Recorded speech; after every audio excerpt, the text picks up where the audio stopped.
The very word secrecy is repugnant in a free and open society. And we are, as a people, inherently and historically opposed to secret society, to secret oaths, and to secret proceedings.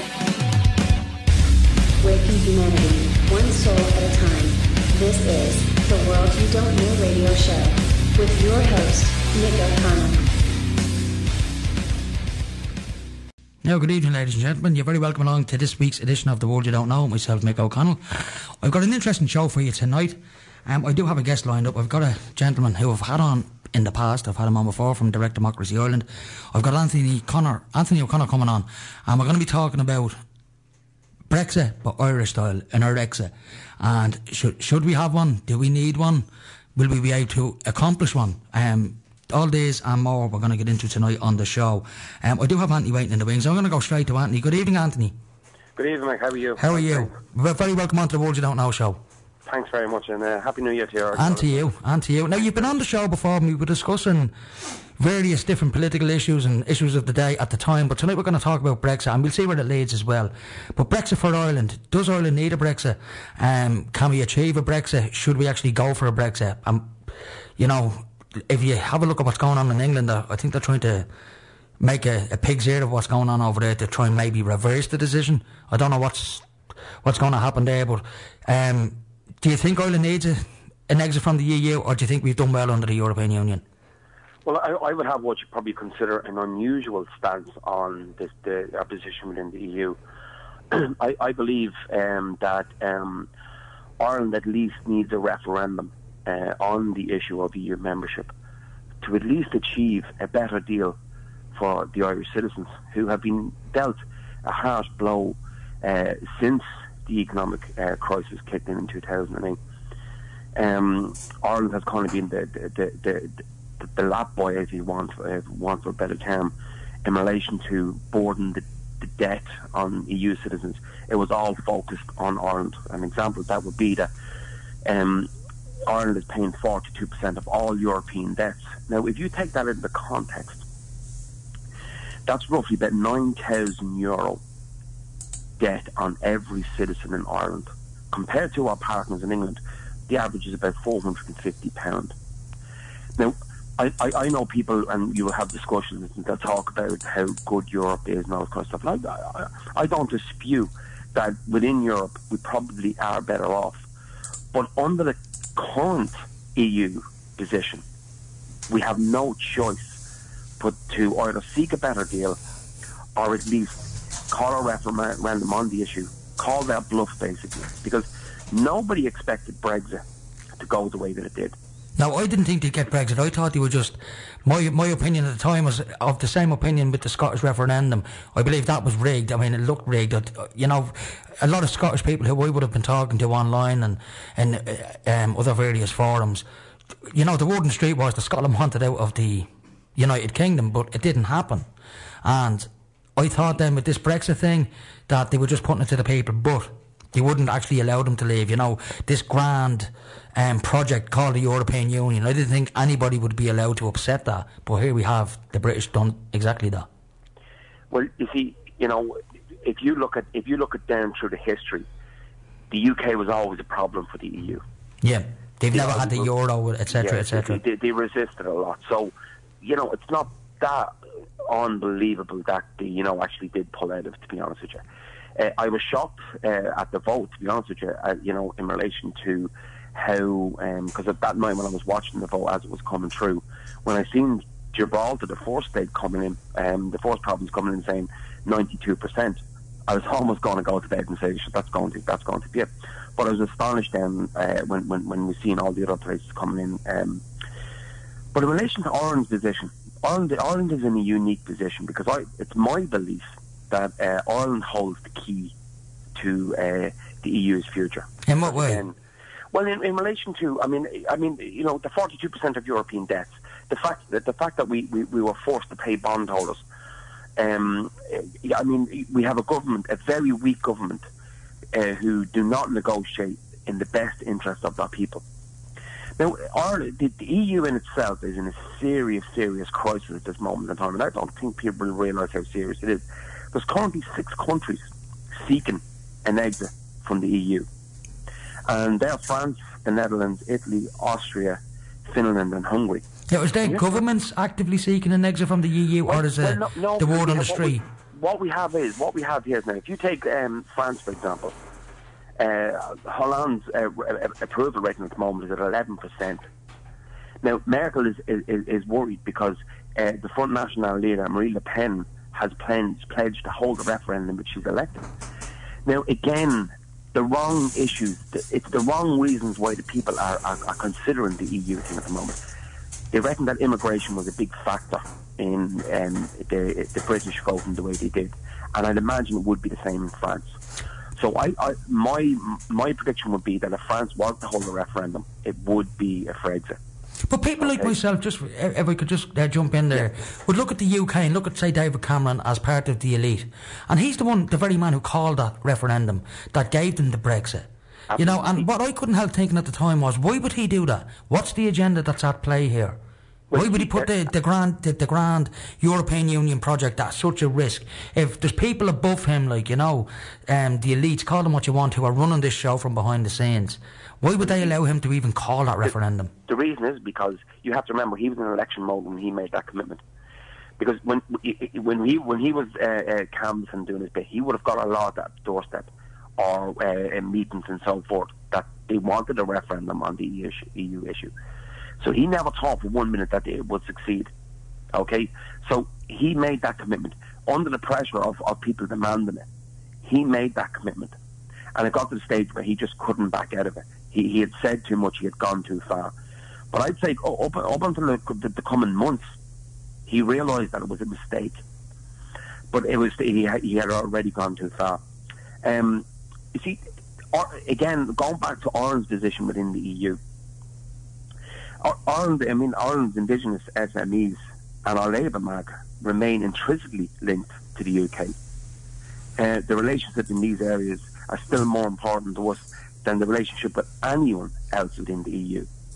So to say we need to remain in the EU for trade deals and so forth is a slight exaggeration given the relationship.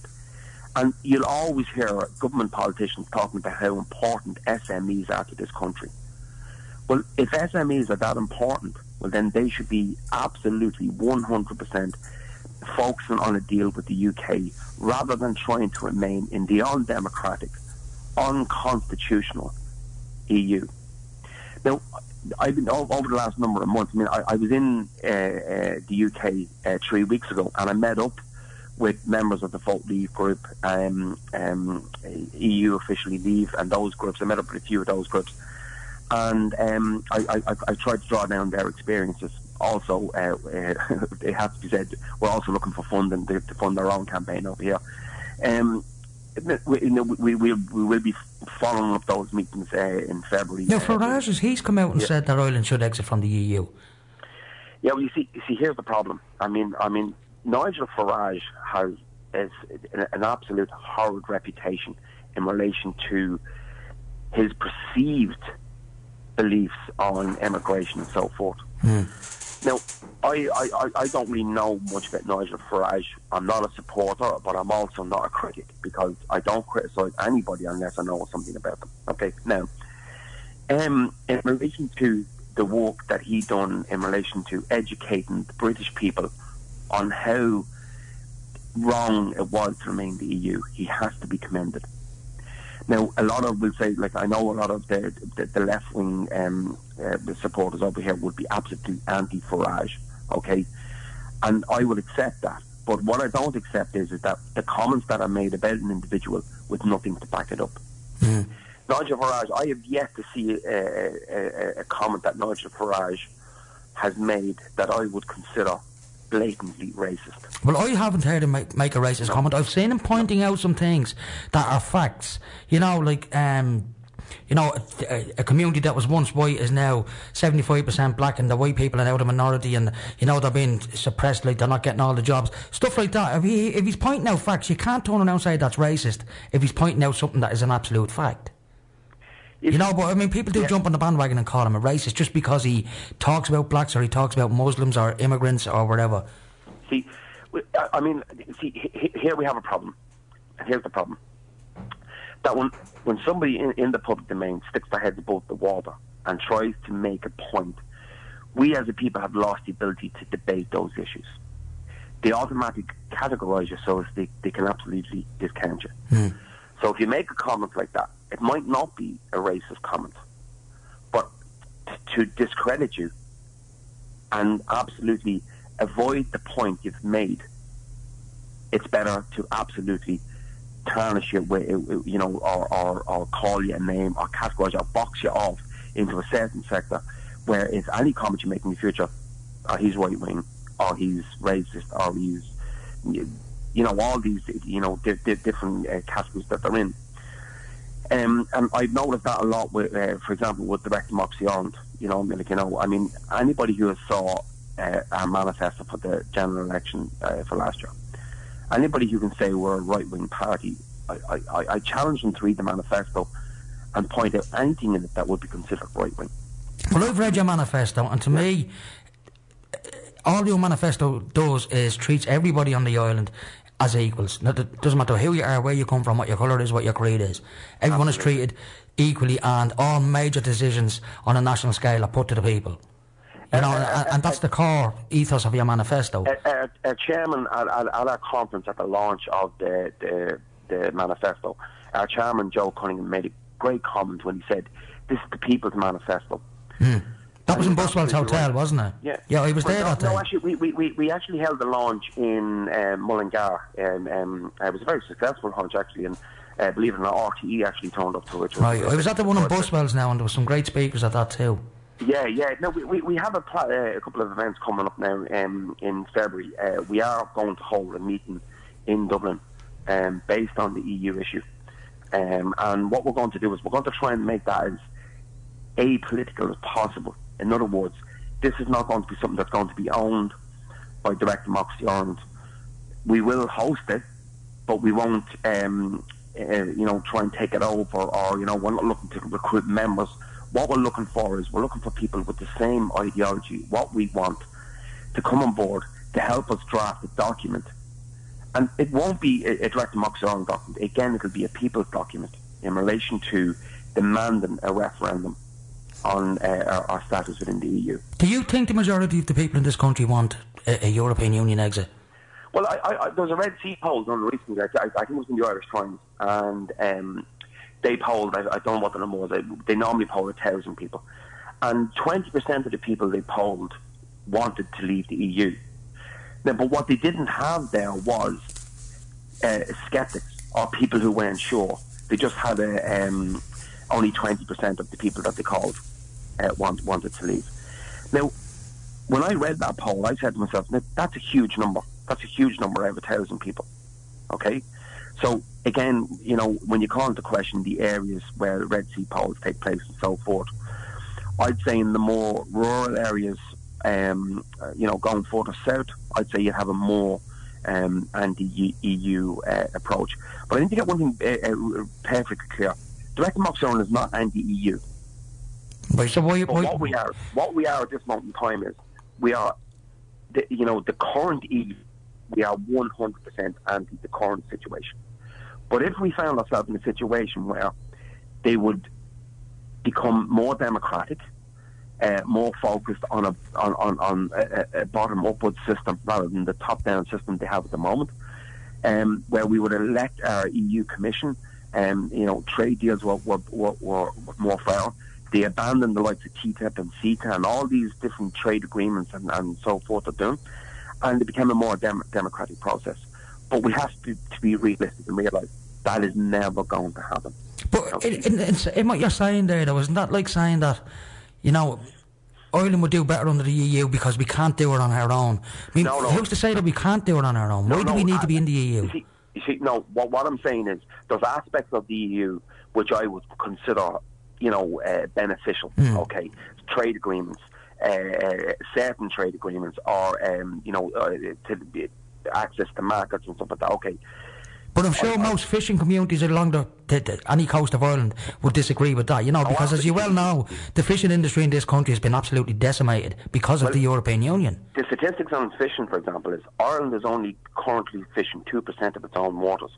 Now, I spoke to a fisherman recently. I live in Drogheda here. It's not far from the coast, and there's a small fishing village. It's called Clotterhead. And I spoke to a fisherman then, and he told me that he was out trawling one day, and there was a huge Spanish ship absolutely decimating the waters. Super trawlers, yeah. Right now, a Spanish warship, that's what I call it now, it was only a little cruiser, but it was still a military ship, told him he had to move away from there. He told him he had to move, the actual Spanish ship told him he had to move? The Spanish military ship that was there told him he had to move. And what? And this is in Irish waters? This is in Irish waters. Well, sure, I mean, it's illegal, isn't it? I mean, I'm sure it's illegal. Well, you see, here's the problem. At what stage do we say enough is enough? I mean, now, I try not to criticise opposition parties and so forth, but I don't understand Sinn Féin's stance on EU membership. Well, I mean, Martin McGuinness stepped down at 5 o'clock there today, and I read his resignation papers. It's all over social media. I had a read of it earlier on. Yeah. And he's complaining that Northern Ireland is going to be shafted now because of the exit from the EU, and he's basically like lauding the EU, saying people want to stay in it. I've never really got that with Sinn Féin being a nationalist party, but however, listen, I need to go to a quick break, so do you mind hanging on the line for a couple of minutes? No problem at all. Okay, folks, we'll be back in a couple of minutes with Anthony. You're listening to Liffey Sound on 96.4 FM. Now, folks, you're very welcome back. I think I left my fader up there just before I went to the ad, so if I was slagging anybody off what I thought I was off air, I was only having a laugh. Happy New Year to you. Now, I have a announcement to make. I'll give you out the text line number first. It's 087 062 7138. That's 087 062 7138. So I'm going to go back to Anthony now. Good evening, Anthony. You still with me? Still with you there, yeah. That's grand. Just before the break there, I can't remember exactly what it was we were talking about, but what I was saying was, and I just want to make the point in relation to, I don't understand Sinn Féin's position in the EU. Sinn Féin has fought for years for a united, independent Ireland, but yet they want to be governed by a group of other countries. Yeah, by a commission. It doesn't make sense to me, Yeah, it doesn't make sense to me either. No, and I mean, I know the anti-austerity lawyers and people before profit, they're making sound waves at the moment in relation to a Brexit situation. But we must be conscious that on the assumption that Ireland will remain a member of the EU, we will find ourselves very alone. Ireland is our closest neighbour, and we're in a far better position than we've ever been with the UK in relation to independence and. But you've heard. I'm sure you've heard the story that the belief that Ireland is still under the crown. Via the Irexit. Okay, if you listen to people like Billy McGuire and the IRB and stuff like that, and I've so far found little or no evidence against that. It seems that that's the way things are, and this is my problem with this Brexit thing. If Ireland really is still under the crown, what does that actually mean for Ireland? Look, I'll be honest with you. My view on Billy McGuire is this, and I know I'll offend people by saying this. As far as I'm concerned, there's one president on, and unfortunately, it is Michael D. Higgins.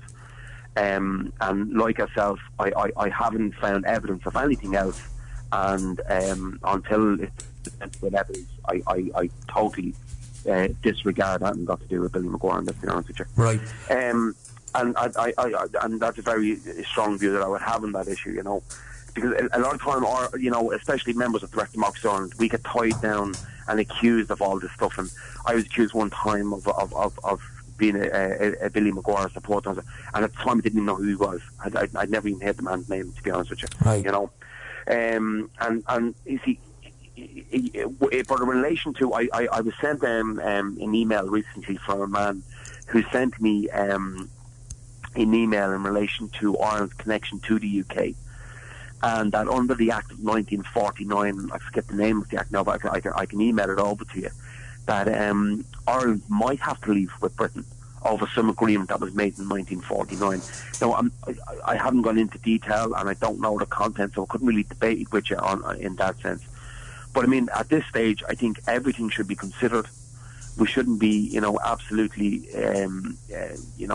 refuting anything until we can actually sit down and review everything. Because if we can hold up a trump card and say, you know, we have this on our side, the EU might, you know, say, well, you know what, we better just kind of renegotiate this deal with the Irish. Because again, it boils down to the fact that we have been treated very unfairly. And unfortunately, all we had was the likes of NBK to go and negotiate for us. I mean, what most Irish people will look, you know, if they look at Ireland over the last 40 years of EU membership, the one big thing that they will, you know, most people will say, the only thing we can see from the EU is we've lost all our fisheries, and they put motorways all over the place. You know, the M50 got built, motorways, the N7, the N4, all these motorways north, south, east and west. And that's great, like, for moving stuff around the country, I get that. But now we're being charged to use these very same roads. Do you know what I mean? You see, here's the... When you read those ones, partly funded by the EU. Yeah. How much did they actually fund it by? At this moment in time, we have paid more back than we've ever got off them. So why join them in the first place? Why didn't we just spend that money ourselves? Were we that stupid with money back then? If you go back to 1973, when the forced agreements were really kind of come into place, it was a great idea at the time, and it was good for Ireland, because we were just coming out of the, you know, the 50s and 60s, and we were literally kind of just building as a strong society. And it was good for us at the time. And at the time, we did receive good funding from the EU, and it did put us in a position where we become self-governing, and we were in a stronger position to be able to move forward as a nation. But somewhere along the line, and I couldn't give you the year, I couldn't give you the decade, something went seriously wrong. And as far as I'm concerned, it was infiltrated by banking elites, the banks, I call it cartels. I mean, I don't know what else to describe it. I mean, if you look at the current situation in the EU and the EU Commission, I mean, it just beggars belief that we have people making laws that have a profound effect on our society who are not elected by the people. Yeah, they're not even politicians, are they? Well, most of them are failed politicians. I mean, our EU Commissioner is Phil Hogan. I mean, Phil Hogan failed miserably in relation to setting up the defunct Irish water. It was a huge embarrassment for the Irish government. But they knew he wasn't going to get re-elected because it was such a disaster. So what did they do? They awarded him the EU Commission. So now he has a cushy little number where he's going to get a whopper pension out of it. He's set up for life, okay? But I mean, if you look at the structures in relation to the EU, and if you go back to the founding fathers of the EU, and they never would have allowed the current situation to take place the way it is. But I've heard talk that the European Union came out with a first Bilderberg meeting. Well, you know, and these were banking elites back then, the likes of Prince Bernhard, and, you know, maybe the Rockefellers would have been at that. Henry Kissinger most certainly was. Members of the British royal family and European royalty would have been at that meeting.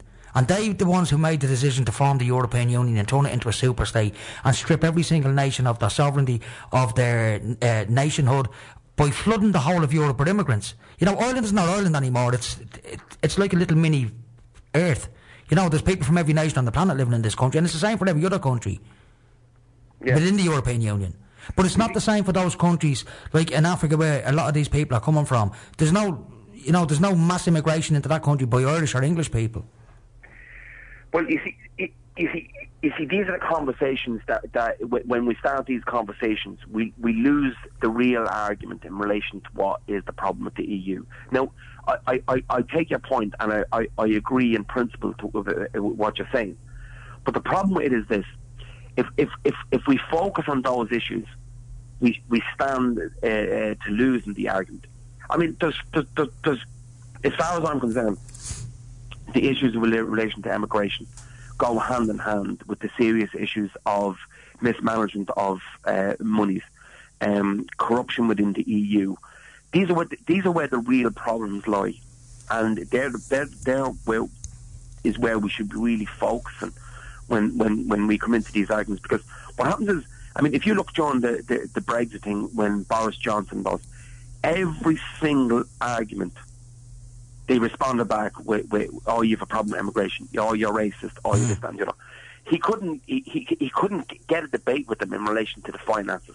He couldn't get a debate in relation to the structures within the EU. I mean, did you ever hear of a system called the Court of Justice of the European Union? Have you ever heard of that? No, I haven't heard it, no. Let me tell you what that is. Currently, within the EU, and whether it be Frankfurt or Strasbourg, whatever it is, Luxembourg, all these places, there's 63,000 civil servants working within the EU. Okay? Now, if any of them find themselves in a dispute with their employer, they have their own court to go to.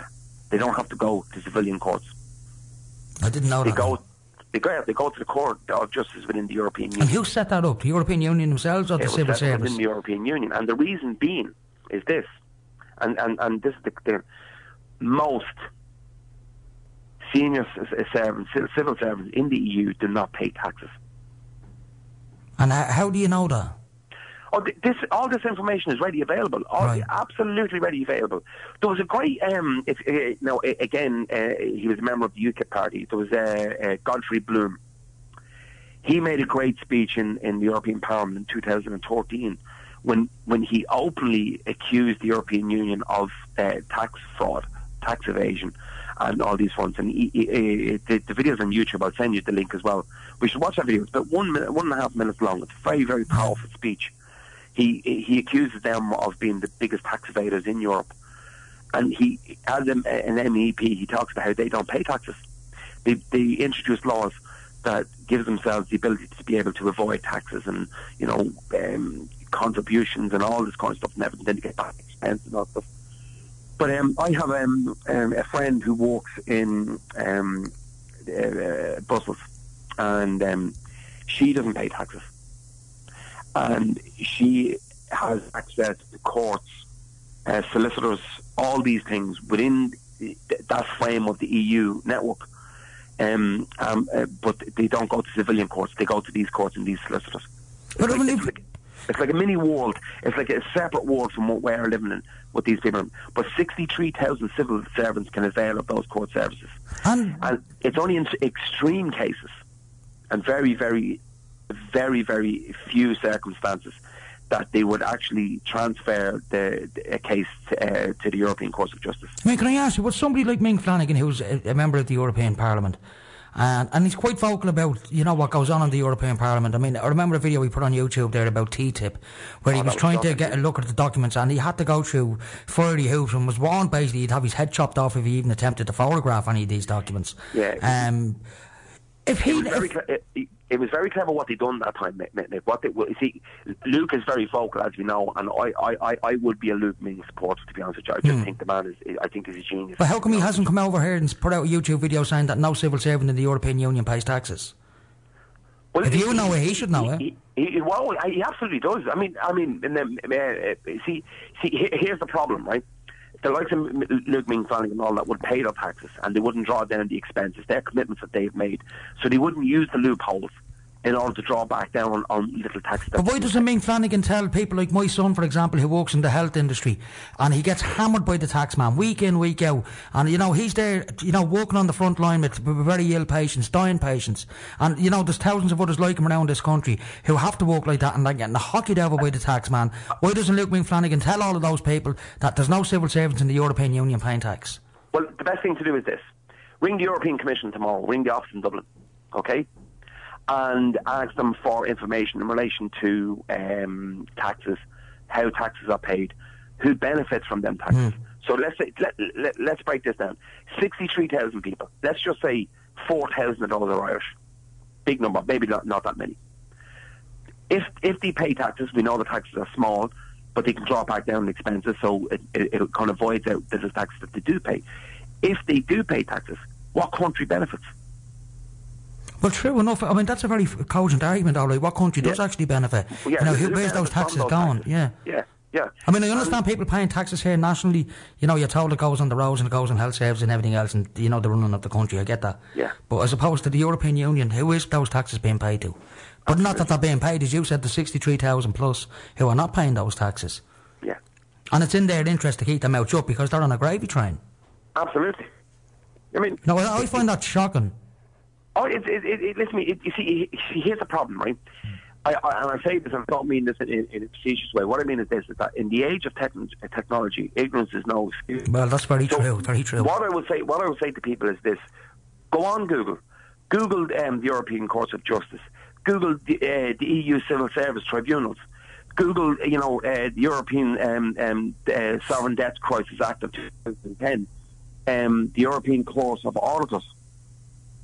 These, I mean, they got off scot-free in relation to the banking crisis, the European Court of Auditors. Their job was to audit the European finances. No one's mentioned them. I mean, we'll talk about the inability of the Central Bank of Ireland to identify the banking crisis. But I mean, nobody looked to Europe and went, well, what were the auditors doing? I mean, at the end of the day, their job as well, the governing councils, what were they doing? The executive boards, what were they doing? The European Central Bank's primary objective is to keep inflation low. But what did they do during the crisis? Increased inflation. That's absolutely. Yeah. And here's the problem. And here's the problem with the EU. Nobody asks questions. Because we're told the EU is good for us. I mean, if you look at RTE, every time RTE mentions Brexit, the word crisis comes after it. Yeah. And that's a warning to people. Don't even think about having a referendum. Yeah, I mean, I've seen that myself now with the media, the way they've been talking about Brexit, like that it's the worst thing that could have happened to the UK, and it looks like now that they're actually trying to mess things up. I mean, the way I look at it, the UK existed for thousands of years, long before the European Union came into existence. Same here with this country, so why I can't understand why a small country like Ireland, who, we had the ability to feed our people as long as we're left alone. There was industry flourishing in this country. I mean, in the 90s I worked in manufacturing, and I worked in the, Coilmore Road area of Dublin, and there was furniture factories left, right and centre, and I worked in one of them. And, there was a lot of factories, there was always a great buzz there, especially during the summer, people would be out on the lunch breaks and stuff. It's a ghost town now. Yeah. There is nothing getting made in this country anymore. Yeah. I mean, there's mechanisms out there like the European system of central banks. Do you ever hear of that? I haven't, no. No. You see, and these are the people who all got off, these organisations all got off scot-free in relation to the banking crisis. And what did they do? Pay the bondholders. Yeah. I mean, the Irish government got the bondholders in to do a review on whether they should pay the bondholders or not. And guess what they come up with? Yeah, you have to pay the bondholders. So the people who were asked to review the situation, should bondholders be paid or not, were the bondholders themselves. But that's nuts. And that's why Direct Democracy Ireland is calling for a legal review in relation to the bank bailout. Okay? Yeah. Because, I mean, we want a full, equitable and lawful investigation into the financial crisis of 2008. But there won't be. I mean, did you see? But you see, there won't be because it's not up for conversation. I mean, we had this on our manifesto, and our manifesto was ignored. And the thing about it was is that, we had media outlets looking for our manifesto because they wanted to stick to beat us with. And when they read our manifesto and went, oh, hang on a second, these are not the right-wing nut jobs we thought they were, they realised, so what we'll do now is ignore them. So if you go back to what Gandhi said, he said, first we ignore them, then we laugh at them, but then we'll succeed. Yeah. And we're at the stage now where we're being ignored. I mean, we cannot get onto a national station. When I went to the UK, I'd done 3 interviews, and they were unscheduled interviews. One was on BBC, and I can't even get on. I'm in a registered political party in this country, and we've done reasonably well in elections for a party that has no funding, and that's mostly down to our party leader, Park Green, who is the brainchild behind everything we're doing at the moment. But when you take into consideration that, a registered political party, I can't even get onto my local radio station here to try and get a message across because our message is different. If I was beating the drum of promoting austerity, saying Enda Kenny was a great Taoiseach, I'd be on the radio station tomorrow morning. Oh, she'd be a minister by now?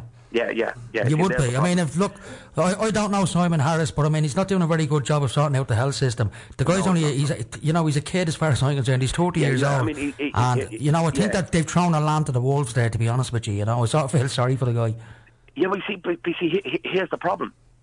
It doesn't matter because no one's accountable. Yeah. It doesn't matter what they do. But the public are pointing the finger at him. But you see, and here's Irish politics. He was in nappies and the hospitals were still in a state when he was in nappies. You know what I mean? Absolutely.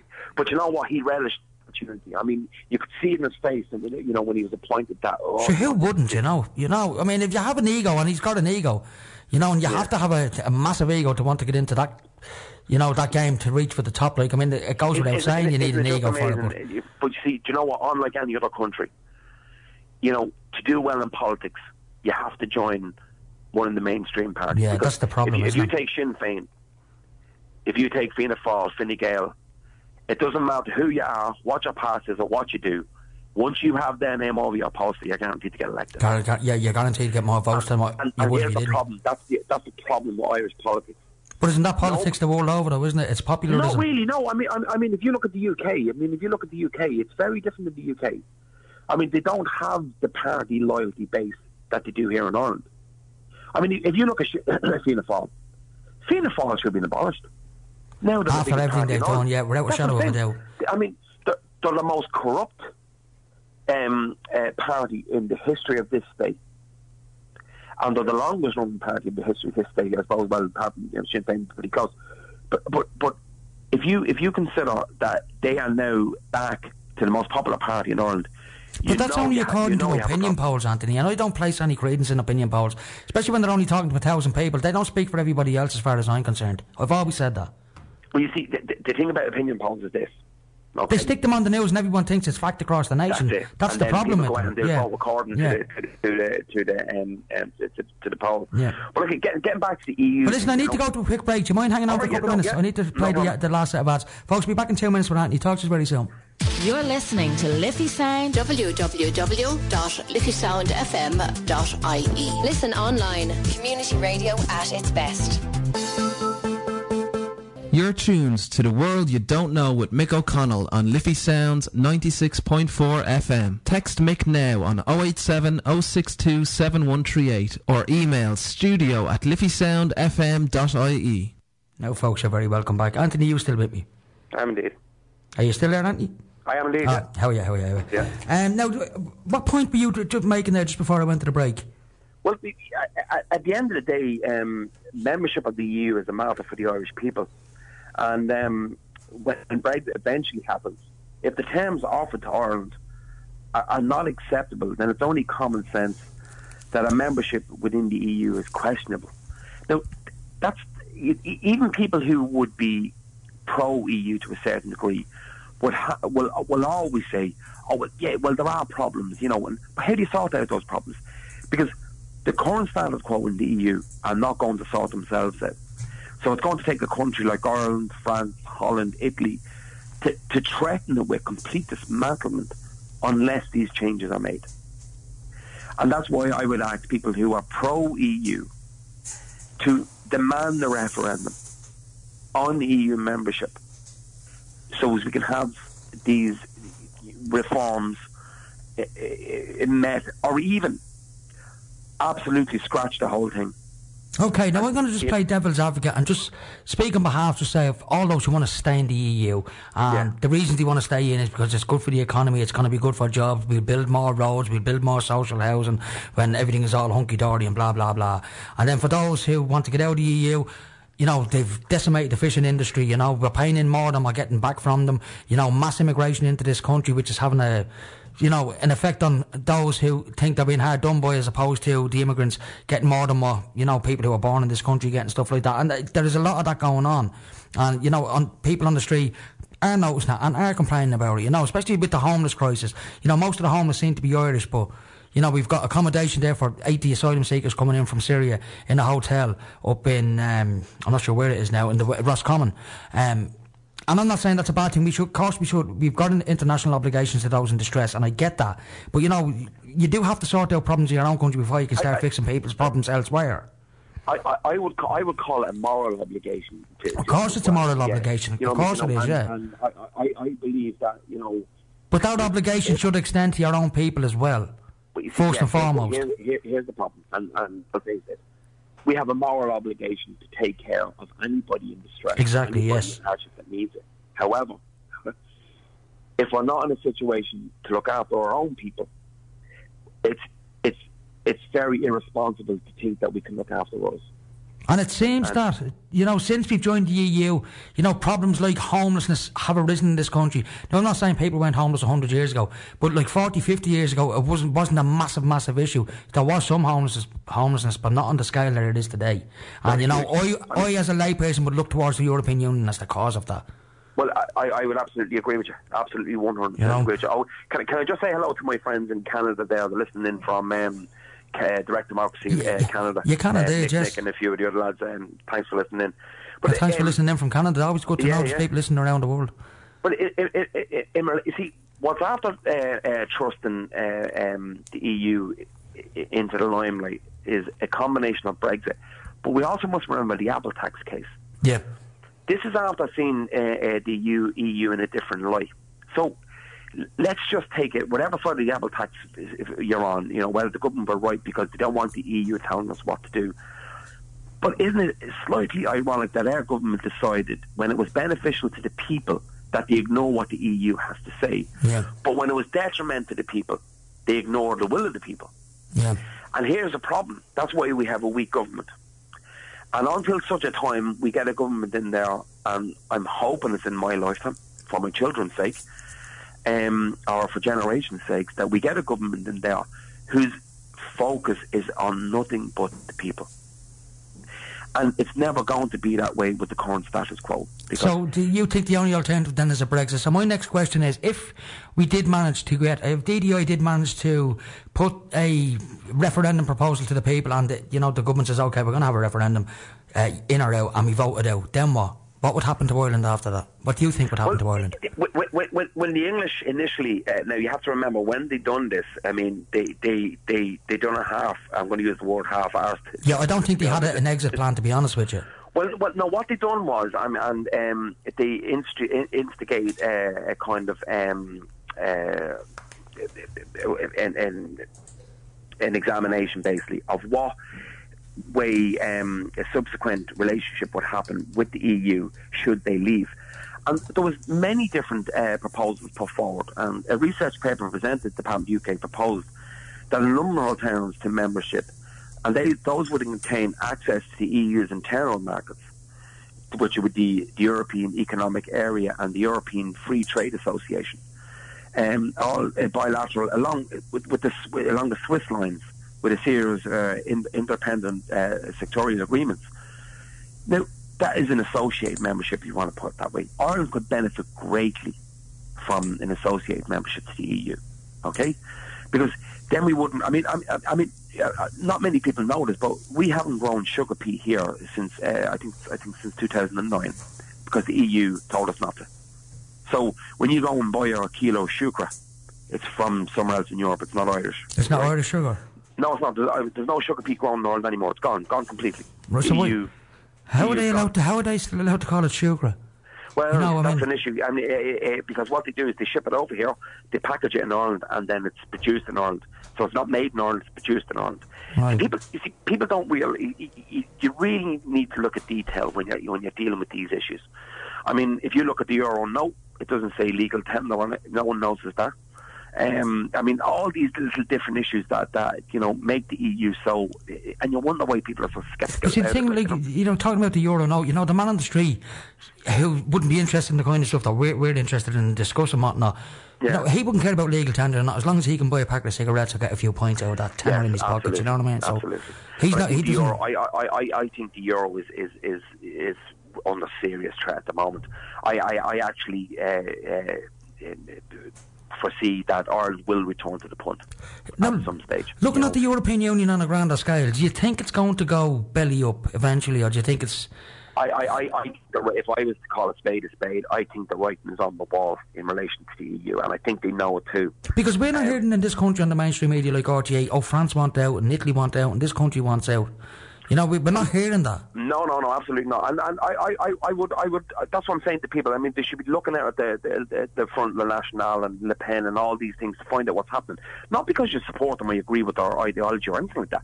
Just to educate yourself on what's happening within the European Union, because there is a lot at the moment. I mean, in France, for example, on New Year's Day, they reported no incidents, but outside one of the cities outside Paris, 1,000 cars were burnt out in riots. But you don't hear that on the mainstream media. You don't hear it in the mainstream media. I mean, you get plenty of fake news and that. I mean, we see that every day, you know. I mean, look at the Trump situation. You know, and again, I know nothing about Trump. I understand why people would be concerned in relation to he's no experience to be in such a position. But give the man a chance. I mean, at the end of the day, right? I mean, even last night in the Golden Globes, it was just a night of bashing. I seen Meryl Streep. I mean, it was stomach churning listening to her. You know, it was stomach churning, yeah, because it's an affront to democracy. Yeah. To question the will of the people, and you have to remember, the strongest democracy in the world is in America. It's not the best; it's the strongest. In America, there's a difference. It's the strongest democracy. Well, if you could call it that, I mean, I would call it a two-party dictatorship, to be honest with you. That's how I would say it, you know. Absolutely, but it's still the strongest democracy. Allegedly. But is it a democracy? Yeah. Well, you see, it's their democracy. Well, I mean, what is democracy? It's, you know, it's mob rule. That's basically what democracy is. It's 51% telling 49% what they can and can't do. Yeah. That's not freedom. That's not even liberty. That's slavery. See, and see, here's the problem. When you want to change the system, when you want to do something, you're always going to have people who are disillusioned by the decision that was made. Okay, and again, the same thing is going to happen with an EU referendum. There are going to be a lot of people who want to. I mean, if you look at it, I'm guessing here in relation to figures. I think it was 7,000 extra people from the UK applied for Irish passports because they want to remain EU citizens. Now, how pathetic is that? It's ridiculous. I mean, how pathetic is that? I mean, you want to stay within the EU. I mean, maybe most of them are Sinn Féin supporters. We'll have to see, you know. But no, I'm not anti-Sinn Féin. I have a lot of friends in Sinn Féin, and I would have supported Sinn Féin over the years. I'm just very disillusioned at the way Sinn Féin's stance is in the EU. I actually think it's disgusting, to be honest with you. I really do. You know, if we take direct democracy Ireland's stance within the EU is to have a referendum as a minimum, to call a referendum. And a direct democracy Ireland going to call for that? Absolutely, and we're actually working on a document at the moment, and we're going to have a public meeting. We're going to launch a public meeting, and we're going to release this document in for circulation. Now, again, it'll be ignored as you know, with anybody with different opinion, it is ignored. Now, you know, if you look at the opposition within the Dáil, for example, you know, are they really in opposition? I mean, did he really push for, you know, the core issues? Don't get me wrong. I mean, we all have problems with the water situation, the homeless situation, but are they pushing for the real issues, the core issues, the core problems within our country? I'm not so sure that they are.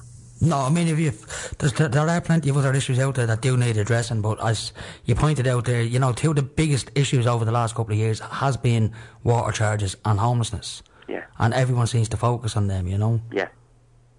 And in there is the problem. I mean, if you look at the Direct Democracy Ireland Manifesto going back to, I mean, we proposed that we would introduce a Bill of Rights to include fundamental rights, civil rights and social goals.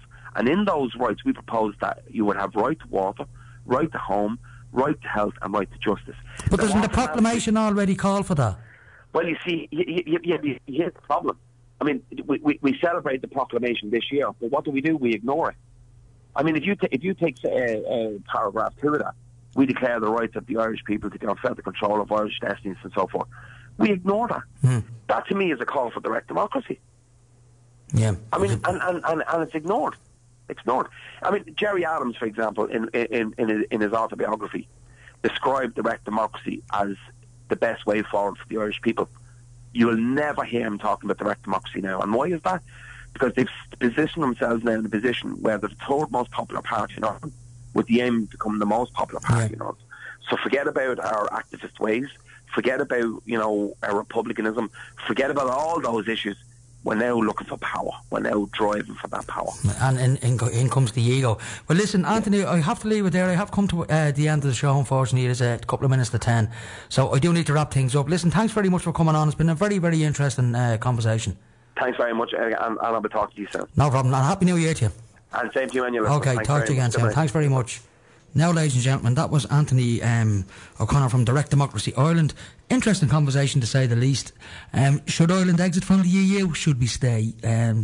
Personally, I'm not a big fan of the European Union, but Can we do okay outside of the European Union? Of course we can. You know, we're Irish.